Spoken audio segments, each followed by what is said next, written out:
Hi guys, what's up and welcome back to I Met a Ghost, your favorite true crime. Yes, we are now true crime Spotify audio series hosted by me, your one and only favorite host, Jason K.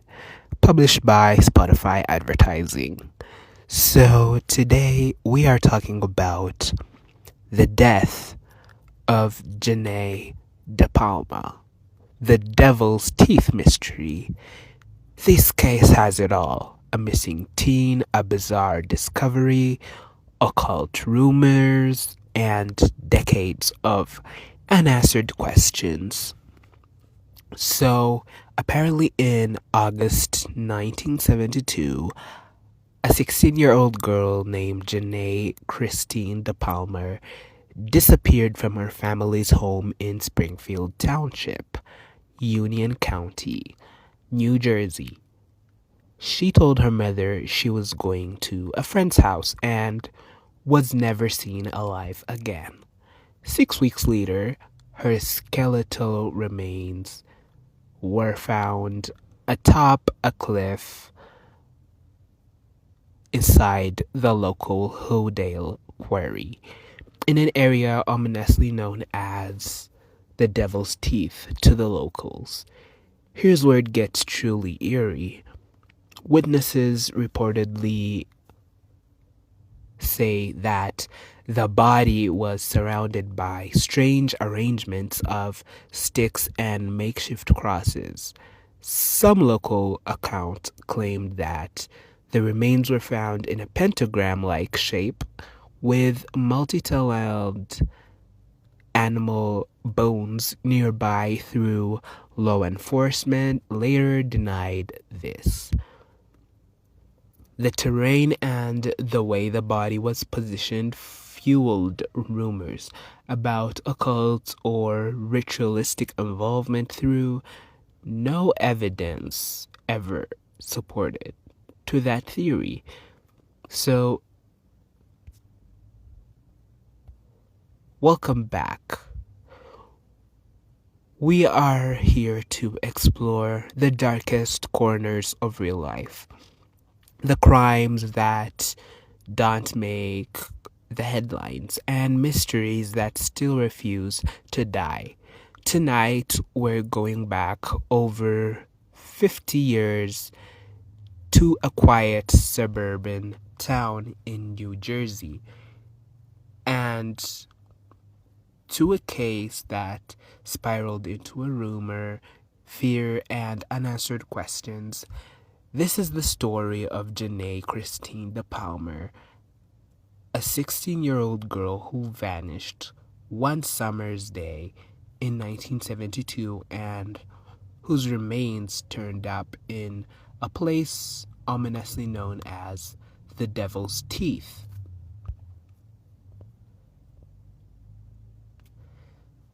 It was August 7th, 1972, a hot summer afternoon in Springfield Township in New Jersey.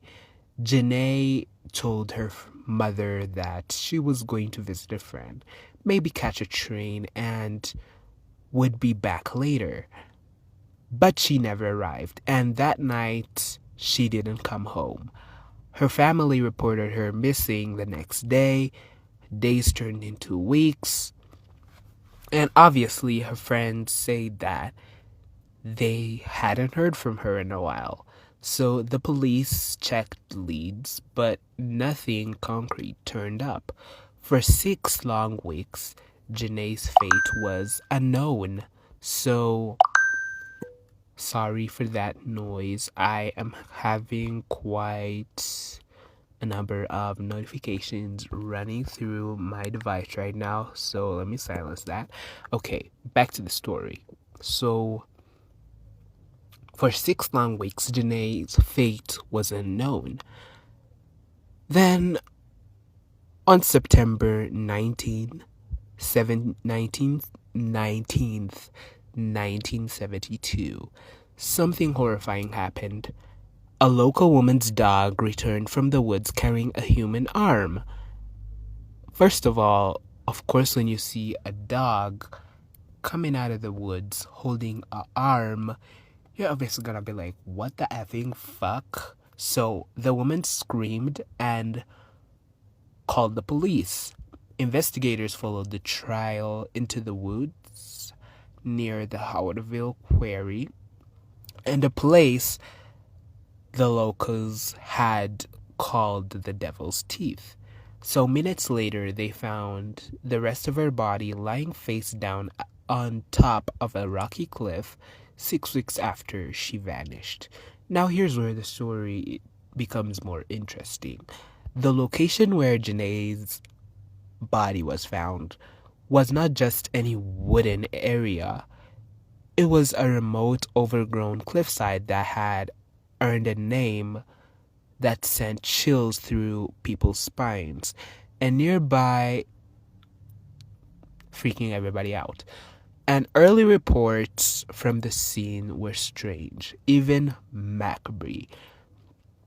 Some witnesses claimed that Jeanette's remains were found arranged among branches and logs in a coffin-shaped outline, surrounded by a makeshift wooden cross, and even pentagrams. Newspapers are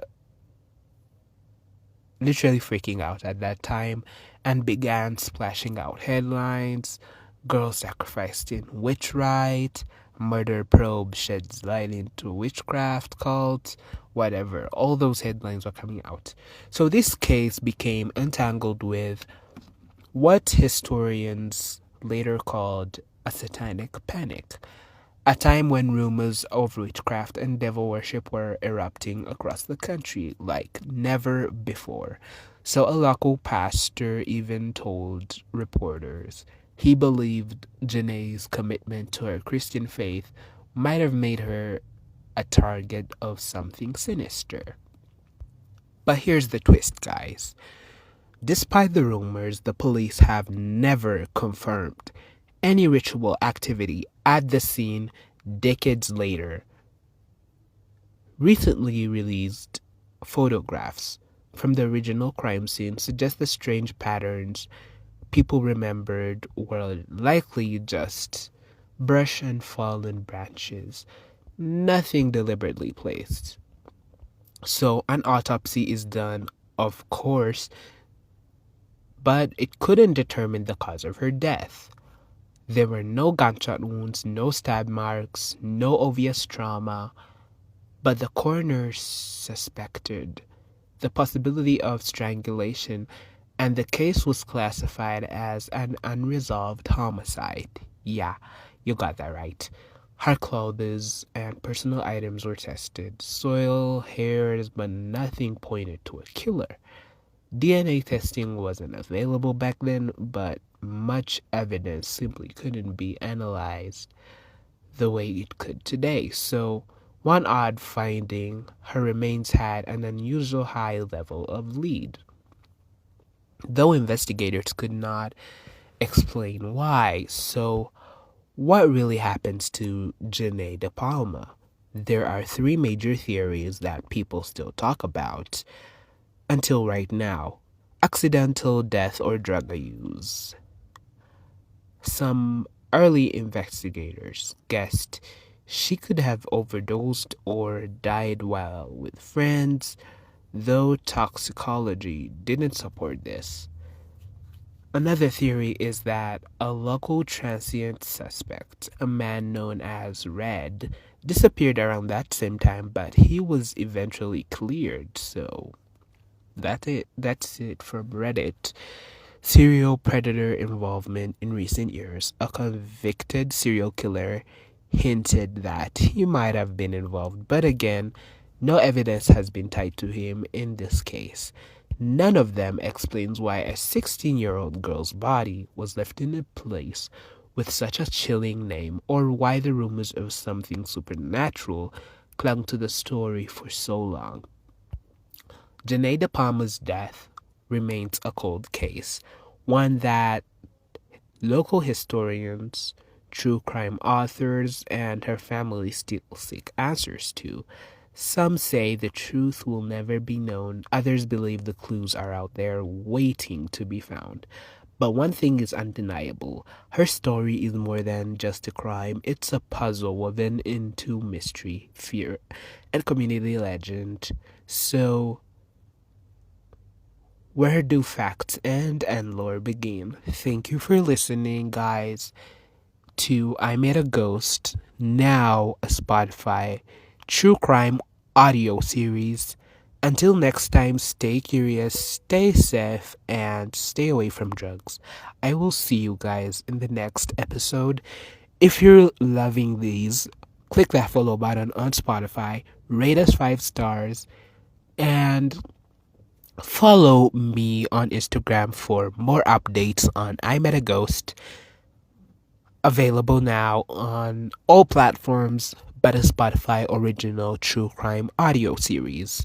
I will see you in the next episode, and for now, if you're dying to listen to me, you can check out my Upside Down podcast by Jason K, available on Spotify, and my other podcasts like Real Talk, Social Life, and I will see you next time. Goodbye.